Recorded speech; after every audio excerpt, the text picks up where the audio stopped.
New TV Telugu. అగ్రకథ నాయకుడు Vijay Devarakonda betting app కేసులో నేడు ఈడీ విచారణకు హాజరయ్యారు.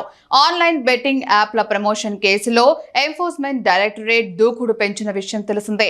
ఇప్పటికే ఈ కేసులో విచారణకు హాజరు కావాలని నటుడు ప్రకాష్ రాజ్ తో పాటు పలు నటులకు ఈడీ అధికారులు నోటీసులు జారీ చేశారు. దీంతో గత నెల 30న ప్రకాష్ రాజ్ హైదరాబాద్ బషీర్బాగ్ లో ఉన్న ఈడీ కార్యాలయంలో విచారణకు హాజరయ్యారు. అయితే నేడు విచారణకు రావాలని విజయ్ కి నోటీసులు జారీ చేయగా తాజాగా అతడు ఈడీ ముందు విచారణకు హాజరయ్యారు. అగ్రకథ నాయకుడు విజయ్ దేవరకొండ బెట్టింగ్ యాప్ కేసులో నేడు ఈడీ ముందు విచారణకు హాజరయ్యాడు.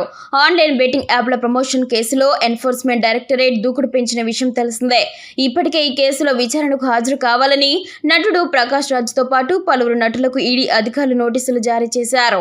దీంతో గత నెల 30న ప్రకాష్ రాజ్ హైదరాబాద్ బషీర్బాగ్ లో ఉన్న ఈడీ కార్యాలయంలో విచారణకు హాజరయ్యారు. అయితే నేడు విచారణకు రావాలని విజయ్ కి నోటీసులు జారీ చేయగా తాజాగా అతడు ఈడీ ముందు విచారణకు హాజరయ్యాడు.